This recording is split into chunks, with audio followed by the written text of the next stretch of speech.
Isa sa mga pinakamahirap na maramdaman yung mainip, mabore sa buhay, wala kang maisip, wala kang gana sa anumang bagay. Do you often get bored? How often do you get bored? Boredom can be a major enemy of emotional well-being and vibrant spirituality. What are the causes and what are the sources or the fathers of boredom? And what are its fruits or results or sons in our lives? Ang ating pong pag-aaral ngayon, ating unawain para lalong sumaya ang buhay natin, Father and Son of Boredom. Ang pinagmumulan at nagiging bunga ng mga inip at mga pagkabalisa at pagkawalang gana kuminsan sa buhay. Salamat, Ama, dahil kayo ay Diyos na maaari naming lapitan para sa maliliit o malalaking pangangailangan namin. And now we ask you to further enlighten us, O God, on this enemy of our well-being called boredom. Buksan niyo po ang aming isip, ang aming tainga na makarinig kami ng mga pagtuturo mula sa inyo at kayo lang naman ang gusto namin maging tagapangaral. So be our speaker, O God. Use your servant only as your instrument.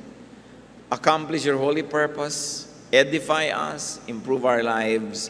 Glorify only yourself. We bring to you minds that now we empty so that you can fill it with your wisdom. We bring to you our songs, our music, our dances, our offerings, our thanksgiving, and we also ask you to bless us. May your peace reign in our hearts, strengthen our bodies, protect us from the works of evil men and evil spirits, as well as our loved ones who are not with us right now. And may your mercies abound. Heal us, empower us by your word. In the name of your Son, Jesus our Lord, we pray. Amen. What are the sons or fruits of boredom? Unahin natin yung mga bunga ng boredom. May nagsabi that an idle mind is the devil's workshop. Pagka daw ang isang isip ay walang laman, pumapasok doon si Satanas at nagtatrabaho doon dahil siya ay workaholic. Masipag siya. Kung merong pwedeng purihin kay Satanas, pagkasipag-sipag niya. At nakakasingit siya sa bawat anak ng Diyos na tamad. Tamad mag-isip, tamad na gumawa ng mabuti, pagagawin niya ng masama. Boredom can give birth to vice. And this is one of the sons or fruits of boredom. Bisyo. Mga masasamang nakakasanayang gawin. Bored people, idle people can invent something bad to do. At maraming naiimbentong gawing masama ang taong hindi busy, lalo yung naiinip at nababalisa.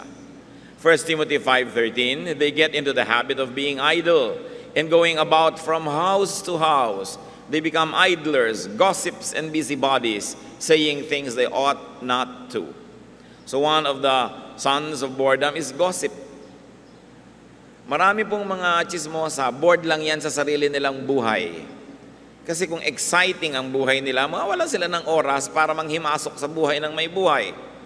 And so meddling also, as warned in Timothy, is part of the fruits of boredom. Pag ang buhay mo walang nagaganap, buhay ng iba ang gusto mong kalikutin at pakialaman at panghimasukan. Kaya po yung mga mahilig magchismis, mahilig makialam sa buhay ng may buhay, ang dapat nating reviewin, what's wrong with your life? What is so uninteresting in your life that you're so interested and available to be interested in the life of others?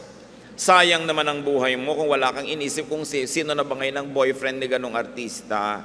Sayang naman ang buhay mo kung inisip mo sino na ba ngayon ang minamahal ng ganong kapitbahay.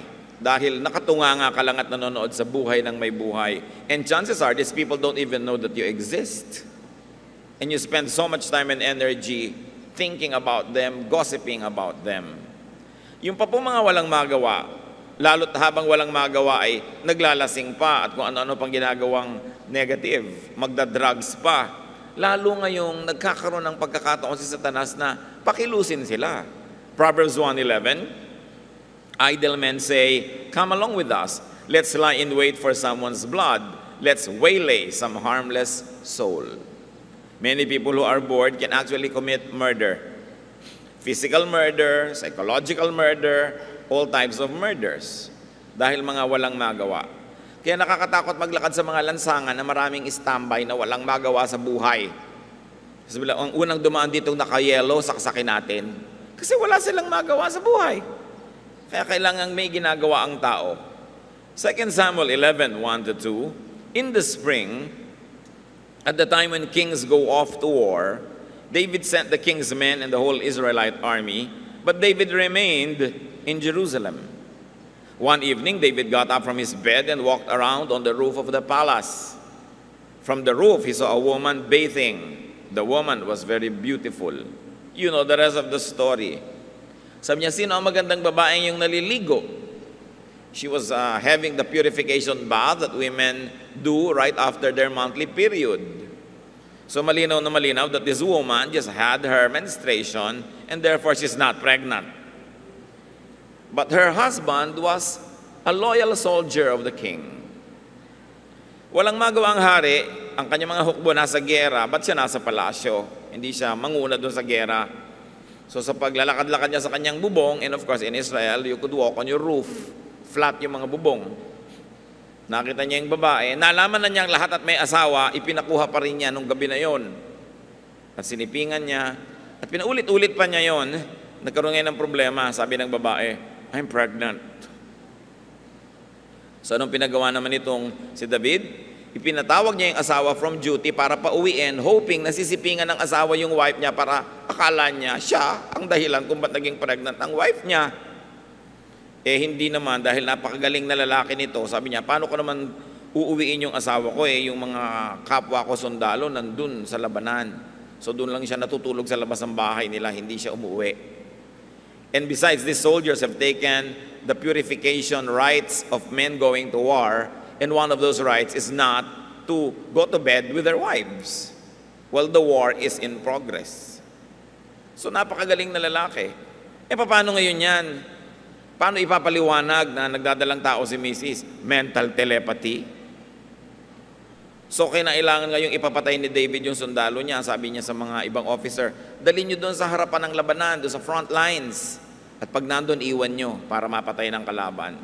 Meron namang mga naging pagkakamali, marami pang nadamay na namatay. Dahil walang magawa yung hari, gumawa ng kabulastugan. Anong naging bunga nito? Temptation, outright adultery, betrayal of his loyal soldier, corruption of everybody around him, murder of a loyal citizen, and later on, yung anak na yun ay pinagdalang tao, namatay yun, kinuha yun ng Diyos, death of a child. Maraming pwedeng maging masamang bunga ang boredom. However, the same boredom that produces vice can produce virtue. Like the same heat that melts the wax, hardens the clay. Isang bagay, pareho lang yan, pero pwedeng magkabunga ng mabuti, pwedeng magkabunga ng masama. Pwede rin naman ang isilang dahil wala kang magawa, maging dakila ang pag-iisip at dakila kang tao. Si Solomon, na walang duda, ay nabobore din yan dahil ang talino niya, nag-iisa siyang matalino. Can you imagine, ikaw lang yung matalino? Kakabore yun. Ecclesiastes 2:4-6, I undertook great projects. I built houses for myself and planted vineyards. I made gardens and parks and planted all kinds of fruit trees in them. I made reservoirs to water groves of flourishing trees. Marami siyang mga projects. Boredom could lead to civic projects.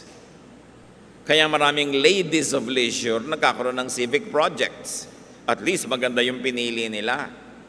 Social concern projects kaysa laging sosyalan. Pwede ka naman pumili kung magiging social work ba yung gagawin mo o puro sosyalan na lang sa buhay. Like Rizal in Dapitan. Can you imagine Rizal, a very international person? Itatapon mo bigla sa barangay Dapitan. So anong ginawa niya? Gumawa siya ng mga waterworks, mga lighting system para sa kalye, tutorial classes for the boys in Dapitan. Ang dami niyang ginawa kaysa siya mainip. Because the same idleness can give birth to virtue. And Solomon, because he was king, did so much more. He involved himself in commerce, diplomacy, science, arts, culture, etc. Because wisdom could isolate a person. Kawawa naman ang matatalino kasi konti lang yan sa mundo. So pwede ka ngayong mainip, malungkot, wala kang makausap na kauri mo. Kaya ang sabi niya sa sobrang nagpapakatalino, wag na lang. Maganda na yung average ka na lang. Liba na lang tinatawag ka ng Diyos na maging bayani, dakila, pinuno. Sabi niya sa Ecclesiastes 12:12, we warned my son, much study wearies the body. Huwag mo nang paratingin sa malalayo pa yung isip mo, yung sobrang layo, tapos nag-iisa ka. Malulungkot ka lang. Like ignorance and dullness of mind, knowledge and brilliance can lead to boredom. Basta medyo malayo ka sa center, medyo extreme na, magkakaroon yun ng mga bungang kuminsan ay mapait. Isa pang hari ang nabobore isang gabi, balisa, walang magawa. Pwede sana siya magpatawag ng maraming babae at pagsayawin niya doon. Pwede siyang tumawag ng mga sirkera na kakain ng apoy, lululo ng espada, o mamimisikleta sa alambre. Pero anong ginawa niya? Esther 6:1, that night the king could not sleep. So he ordered the book of the Chronicles, the record of his reign, to be brought in and read to him. Imbes gumawa ng kabulastugan, sabi, buksan ang history books. Ano bang mga pinaggagawa natin ng mga nakaraang taon na ito? Sige, basahin sa akin, may tagabasa naman. So, this boredom led to study. It led to review of things and to the correction of an oversight. Meron dong nabuklat na meron palang isang bayaning nagligtas ng buhay niya, hindi pa napepremyuhan. So yun ay itinuwid. Yan ang mga maaring mangging anak ng boredom. Tingnan natin yung tatay, the father, or cause of boredom. Isa sa mga pinaka-malalaking karakter ng tatay ng boredom, idleness. Tulad ng binagit natin. Too much time. Too much space. Proverbs 6:10-11, a little sleep, a little slumber, a little folding of the hands to rest, and poverty will come on you like a bandit. Pag lagi ka na lang nakahiga, nakatunganga, namamahinga, nakahalukip-kip, siguradong magiging mahirap ka, magdarahop ka. And this poverty can also mean poverty of the mind. Hindi lang poverty ng bulsa, of the soul, of the spirit. Pag wala kang ginagawang mabuti, hindi ka lang maghihirap economically, maghihirap ka rin intellectually. Kasi walang nadadagdag sa iyong runong, magiging mangmang ka. So, idleness can be a father of boredom. Too much regularity can also be a father of boredom. Too much routine and evenness and predictability. Yung ang buhay mo parang relo ng City Hall, hindi umaandar. Lagi ka na lang nandun. Yun at yun. Titingin ka 4 o'clock. Kasi walang pondo yung City Hall, pero yung asawa ng mayor, ang daming relo. Di ba? Mga designer relo pa. Pero yung City Hall na tinitingnan ng lahat, anong oras na ba? Hindi umaandar ang relo. No? Pagka ganun ang buhay mo, hindi umaandar, laging routine, paulit-ulit na lang. Alas 4, gigising, alas 5, kakain, ganun, mabobore ka sa buhay. O kung hindi mo nakahalatang nabobore ka, siguradong ikaw kasi yung boring. Para kang relo, no? Wala man lamang na surprise sa buhay. You will be bored. Ecclesiastes 1:8-9, all things are wearisome, more than one can say. What has been will be again, what has been done will be done again. Paulit-ulit na lang. So what do you do with that? We'll discuss it later. Another father of boredom is too much success, too much security, and too much ease. Ano kanyo? Too much success? Yes. Mas maraming successful people na bored kaysa doon sa mga nagsisikap pa lang at hindi na mag-succeed sa buhay. How can you get bored when you are trying to survive? But when you have a lot of savings, your position is secure, pwedeng ang kasunod na niyan, boredom. That's why big boys with big money will buy big toys. Boredom could lead and could come out of lack of struggle, lack of fear of survival, lack of threats and danger to life can actually lead to boredom. Yung masyado kang successful at secure. Pag ang aga-agang dumating ng tagumpay sa buhay ng isang tao, at pagkatapos wala na siyang inaantay na mas malaking tagumpay, kamumuhian na niya ang buhay. Ayaw niyang dumating ang bukas. Kasi ang pagdating ng bukas, ibig sabihin, paubos ng paubos ang kanyang araw ng buhay, paubos ng paubos ang enjoyment niya, pakonti yun ang pakonti, kasi wala na siyang inaabangan pa. Kaya yung success, hindi rin masyadong kaibig-ibig na dumating ng ubod ng aga. Nawawalan ka na ng hinihintay na darating pa. So ang aga-agang dumating, ano ngayon ang gagawin mo? Maliban na lang makaimbento ka ng iba na namang proyekto sa buhay. Kaya maraming very bored people, yung magtataka ka, yung ang laki-laki ng bahay, ang ganda-ganda, may mga TV, may mga kung ano-anong equipment, may bahay dito, may bahay doon, pwedeng magbakasyon kahit saan, pwede namang mag-aeroplano, pwede namang magsaya, pwede mag-shopping, pero bored pa rin. Kasi walang struggle. Ngayon, yung babaeng laban ng labas sa gilid ng release ng tren at yung naglalaba kasi halos masagasaan siya, paano siya mabobor? Iwas siya ng iwas. Gusto man niya magpahinga, hindi siya makapagpahinga dahil yung nilaban niya, paplantsahin pa niya mamaya. Habang pinaplantsa niya, magluluto pa siya. Ang dami niyang gagawin sa buhay. Boredom is not in the language of the very poor. Kaya kuminsan, poverty can be a blessing. Mabuti ng poor ka na nalilibang kaysa mayamang kang bored. And it's terrible when you can afford boredom because you can also avoid the vices that you try to cover up your boredom with. Kaya napakaraming mga nagagawang hindi tama nung maraming mga pera. Each day that passes could be counted as a loss to the very, very successful.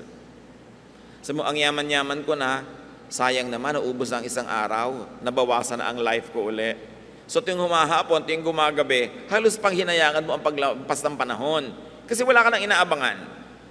Pero yung mga iba, yung mga ordinary working people like us, wow, 3 buwan na lang, meron ng 13th month pay.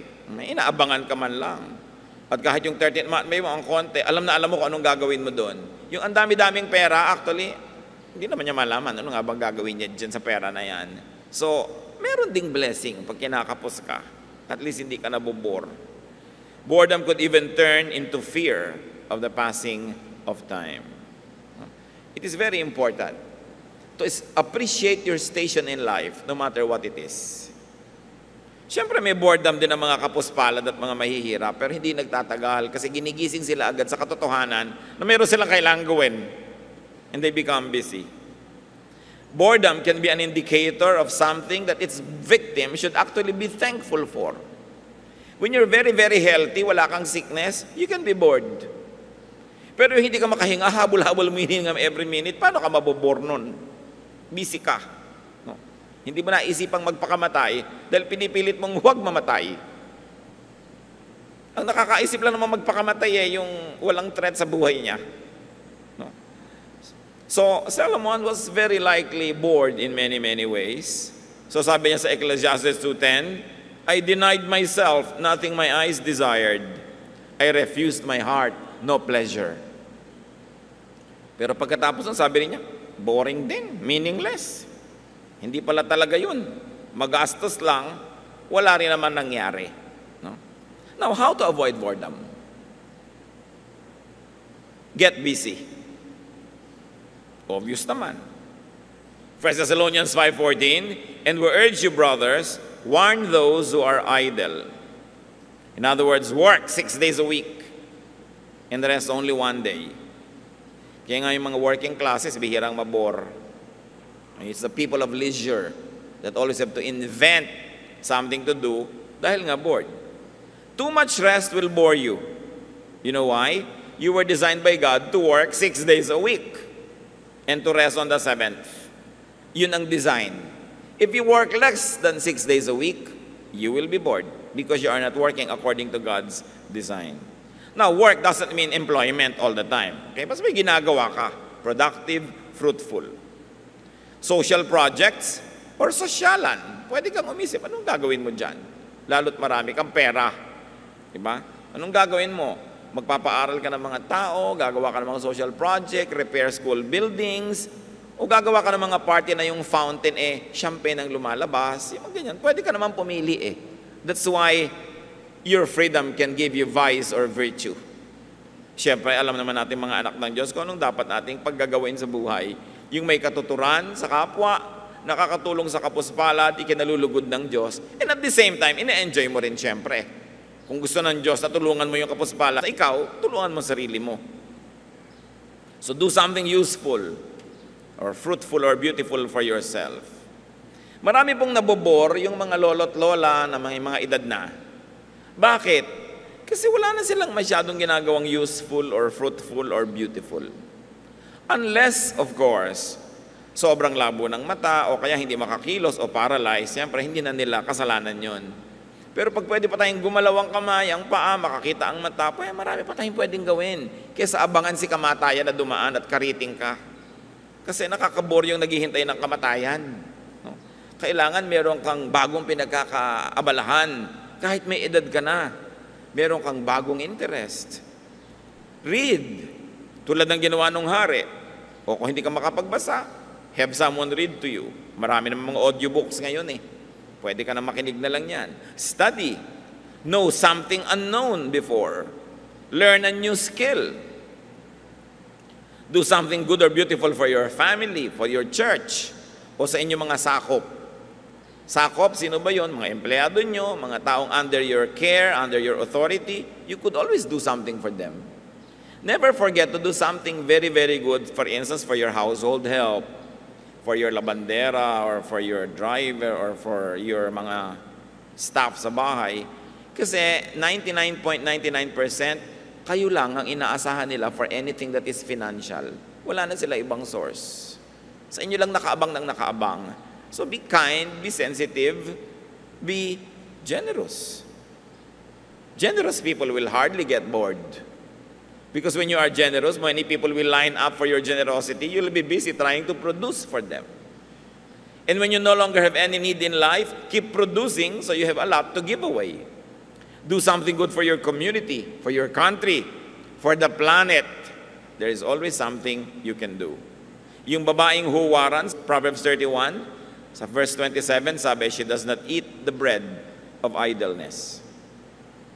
Busy siya, although she no longer had any need because she wanted to produce surplus so she could have a lot to give away. How else do you avoid boredom? Go for variety. Do something new. Do things in a new way. Kung nagdadrive ka, lalo't hindi mo naman problema ang gasolina, paminsan-minsan, iba-ibahin mo yung ruta ng iyong biyahe. Para iba-ibang view naman ang nakikita mo. Para kung may nagbabalak bumaril sa'yo doon sa isang kanto, mabigo siya dahil sa ibang kanto ka naman dumaan ngayon. Hindi ka masyadong predictable. Iba-ibahin nyo ang recipe ng ginagawa nyo. Kung minsan naman ang problema ng tao, ano kaya maiulam? Pinaproblema nyo ba yun? Ano kaya ang maulam na? Anong gusto nyo ang ulam? Ayawan, ano kaya ang maiulam? Yung problema ng maraming tao. Mas malaking problema yung walang maiulam, no? Yung walang maiulam, hindi pa na problema yun eh. Kahit ano nando, kakainin talaga ng mabagsik niya sikmura. Pero yung maraming maiulam, problema, ano kaya ang maiulam? Iba-ibahin nyo ang recipe. Malaman nyo kung minsan, ay, maganda palang pampaasim ito, masarap palang ganun-ganun yun. Different styles. Try anything new that is not bad. Matthew 9:17, pour new wine into new wineskins. Of course, ang konteksto nito, salvation through faith in the Lord Jesus Christ. But you can always universalize the concept and apply it in any detail of your life. Pour new wine into new wineskins.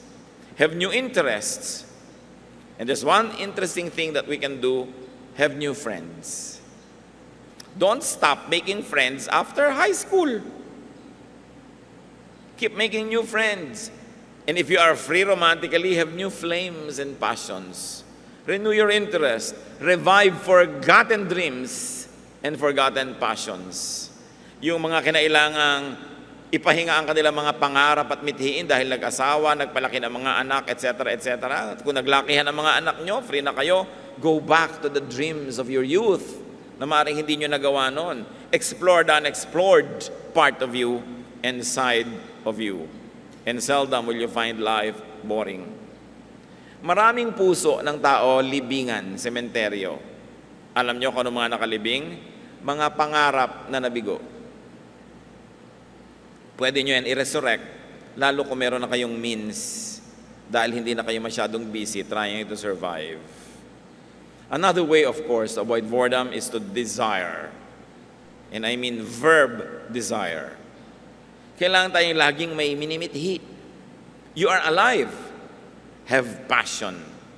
Mga Kristiyano, huwag lagi kayong allergic sa word na desire or passion or enjoyment. At lagi nyo na lang ini-equate yan with sin. Pag sinabi mong have fun, sasabihin agad ng iba, just don't compromise. Pag narinig na yung fun, laging compromise ang iniisip. Sobrang successful ang religious leaders to brainwash us into thinking that anything that is fun or happy is evil. It's not true. Sabi ni Lord sa John 10:10, I came that you might have life and have it abundantly, have it to the full. So be passionate while alive because you have plenty of time to be dead. You have plenty of time for eternal rest. So habang hindi pa tayo pinagpapahinga sa tabi ni Abraham, get a life. Kasi pag namatay ka na, may iba na yon. Hindi mo na mababalikan yung hindi mo nagawa ngayon. Ba't ka pa pinadaan dito kung hindi mo naman magagawa yung dapat mong gawin? Ecclesiastes 9:5, for the living know that they will die. Their hate and their jealousy have long since vanished in death. So mawawala na lahat yung passion pag namatay ka na. So habang buhay ka, be passionate. Live while you are alive on earth. How else avoid boredom? Keep setting new goals and new challenges. Gusto niyo magkolehiyo, 70 anyos na kayo? Why not? Nabalitaan niyo ba lately yung 92 na gumraduate pa from college sa Amerika? Yung sa Amerika, may mapupuri ka rin dyan kasi ang mga tao hindi mahiyain.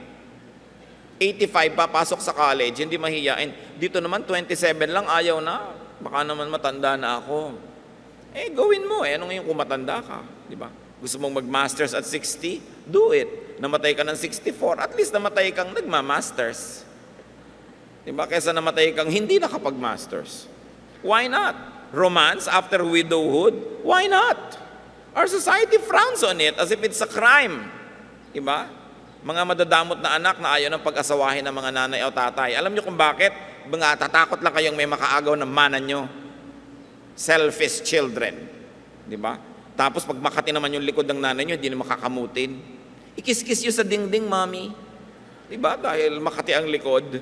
Ayaw nyo ba namang may Bogart na kakamot-kamot ng kanyang likod? Kahit ba naman bigyan niya ng allowance, kung marami naman siyang ibibigay, sumaya naman siya. Kesa sa inyo lahat napunta at sa asawa niyong, ang mana ni mami, baka mapunta sa iba.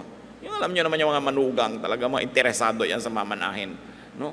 Kaya napakahalaga na, huwag kang selfish. Pupuntahan niyo yung nanay niyo ng Christmas Eve, pero aalis na rin kayo bago mag-alas 12, o pagka alas 12, nag-iisa na naman siya. O byuda naman siya. Ano naman na meron siyang lover, lalo't dignified naman yung relationship nila. Mano naman mag-asawa siya uli. Mga anak kasi can be selfish. At saka mga kapitbahay, chismosa. 70 na, may boyfriend pang 20. Inggit ka lang, ano? Alam nga namang 70 ka, kuha ka pa ng boyfriend na 75, edi tagalagay ka pa na sa lopa sa likod niya. Mabuti na yung mas bata kaysa sa'yo, mailibing ka man lang niya. Tapos mag-aasawa na lang siya uli. At least everybody's happy.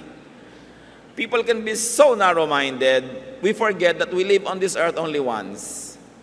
And then we ask people not to live their life to the fullest because we have selfish interest. Waiting for death to take its course could be very boring. Sabi mo, naku, ayoko na, malapit na ako mamatay. Ano naman bigla kang namatay habang nagmamarcha ka patungo sa altar? Di ba? At least namatay kang masaya. When you can, brothers and sisters, die active. Die swimming. Die traveling. Die doing social work. Die creating, producing, and working, loving and living. There's plenty of time to lie down in your burol. So while you're alive, live. Yung iba pa, ayoko na magbiyahe, baka ako mamatay. Kahit naman nakahiga ka sa kama mo, mamamatay ka rin Di ba? So mabuti nang nagbabiyahe kang may magandang view. At nagagawa mo yung gusto mo. Don't die ahead of death. It has its own time. Huwag niyong unahan. So as you will not be bored and boring, don't be spoiled by success. Many boring people are the very successful people. You know why? Because they're so set on their success. They don't bother anymore to be exciting, to be pleasing, and pleasant.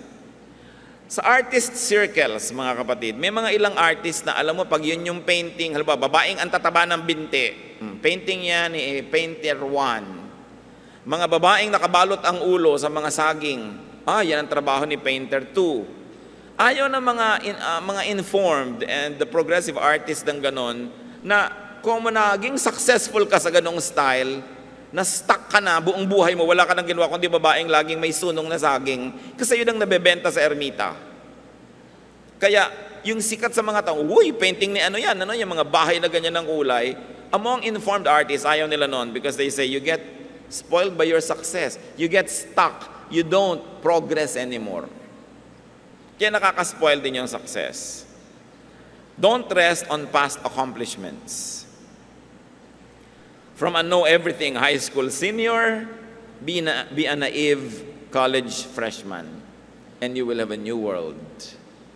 Pagka kasi successful ka na, may pangalan ka na, o may konting edad ka na, ayaw mo na ng indignities of having to learn, of having to be found to be ignorant of something. But when you open yourself to these new possibilities, actually a new world opens.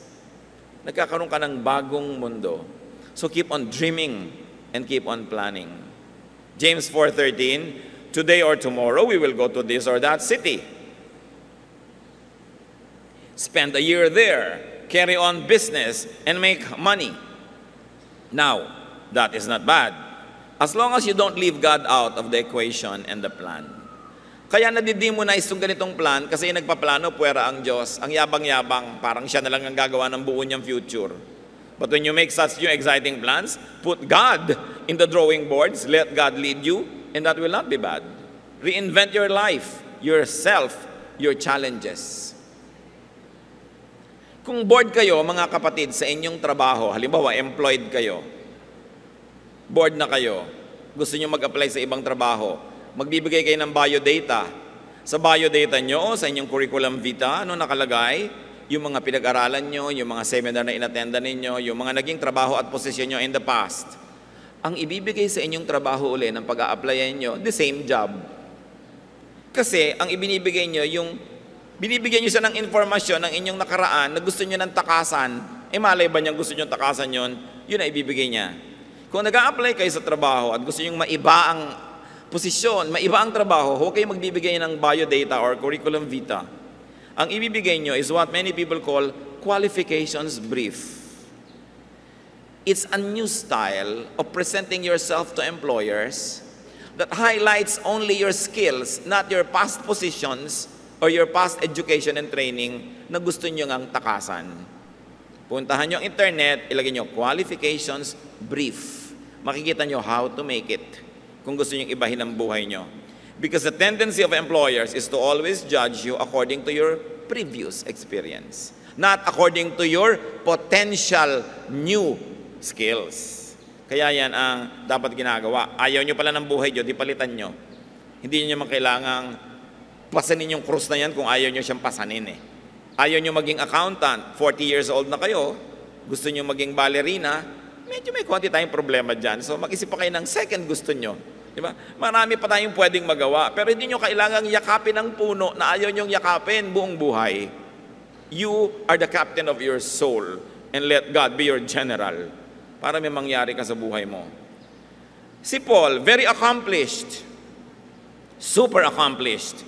Pero ano sabi niya sa Philippians 3:13? Brothers, I do not consider myself yet to have taken hold of it, but one thing I do, forgetting what is behind, remember, forgetting my biodata, and straining toward what is ahead. I don't rest on past laurels. Kahit ang dami ko nang nagawa, hindi ko pa rin tinuturing ang sarili kong made. I'm still remaking, reinventing myself. Nililimot ko yung nakaraan, gumagawa ako ng mga bagong goals sa buhay.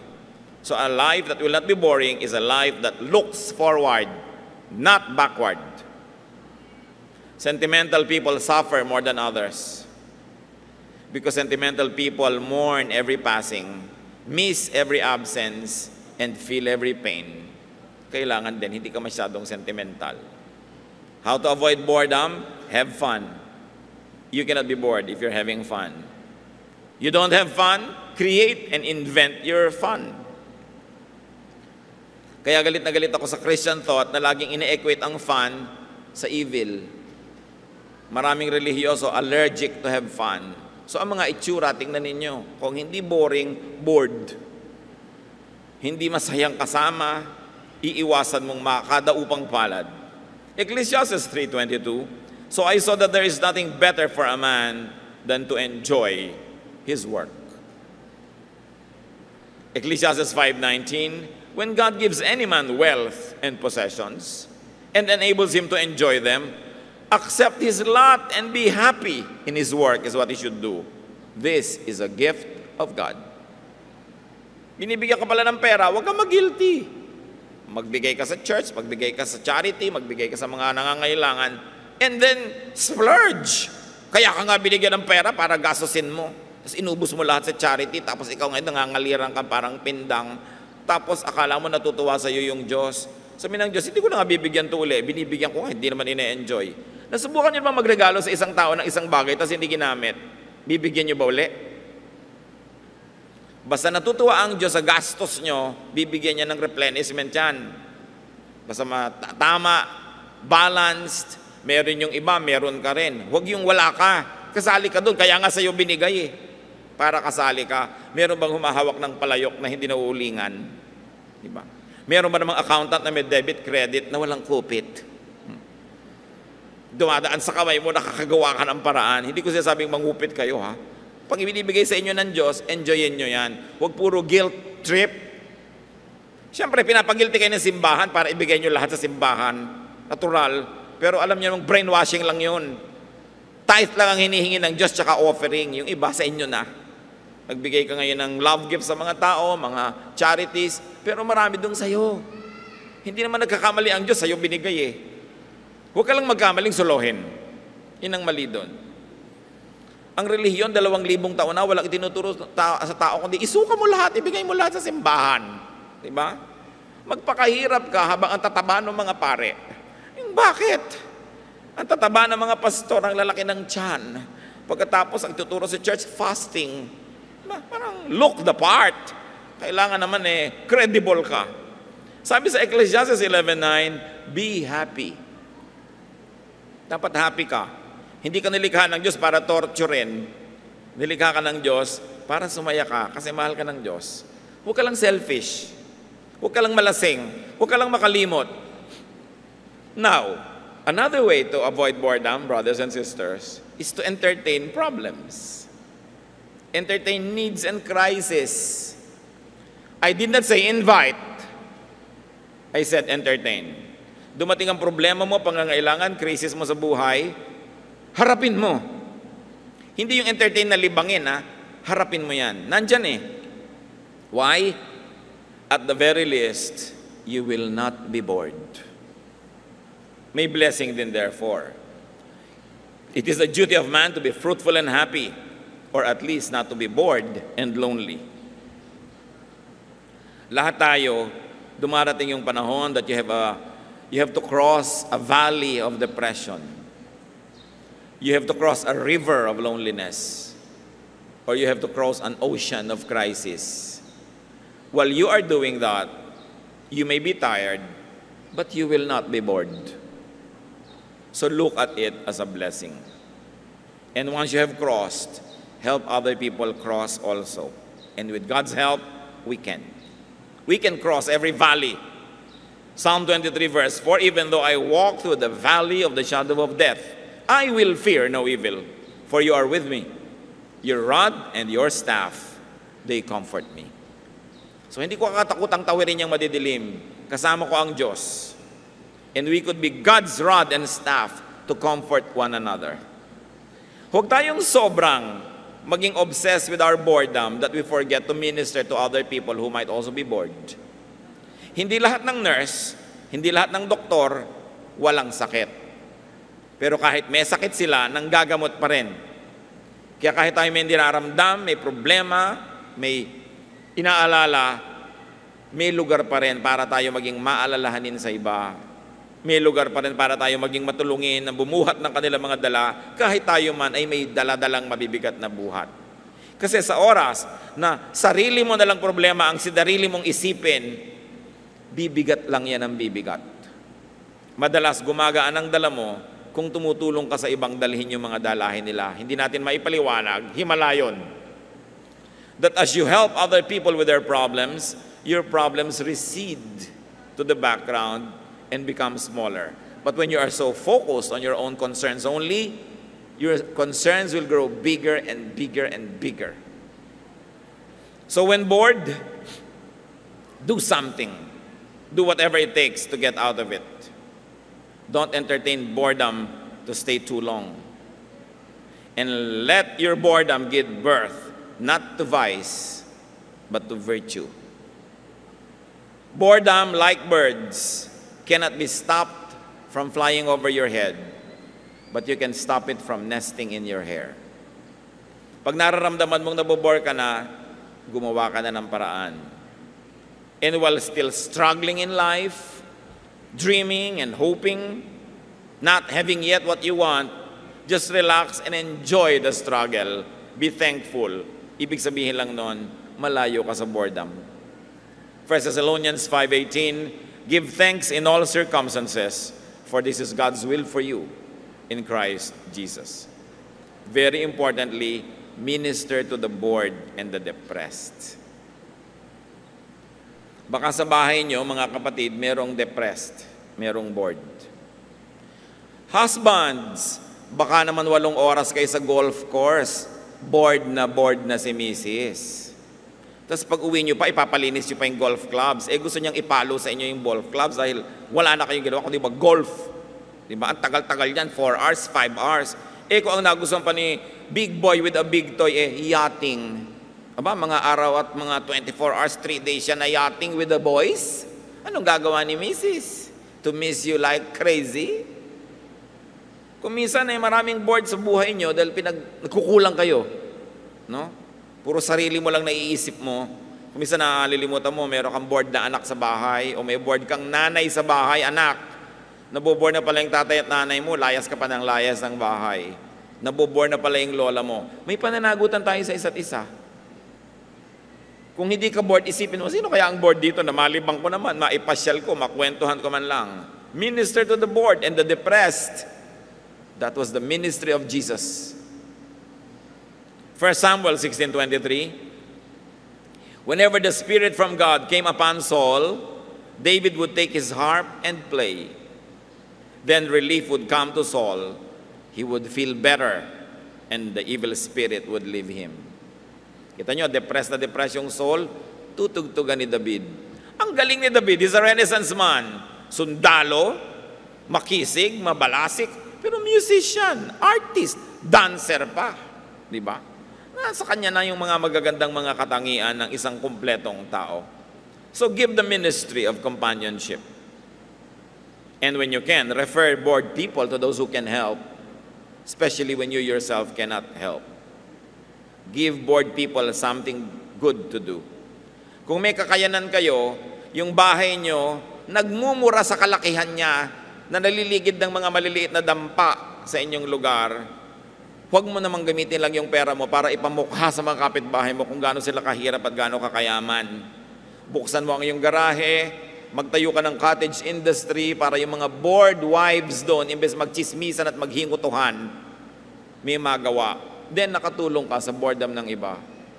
Yung iba sa kawalang magawa, nag-aalaga ng mga kuto sa bote o ilalaglag sa ulo. O hulihin mo lahat, 15 yan So pag nahuli na uli lahat, tapos na, bukas na naman. Pero mo pwede naman silang gawa ng cottage industry. Kung may pera kayo, huwag nyo lang lustayin sa pagyayabang o sa pagpapakitang, I have arrived. Do something for those who haven't. People will be blessed, God will be delighted, and you will not be bored. Everybody goes home happy.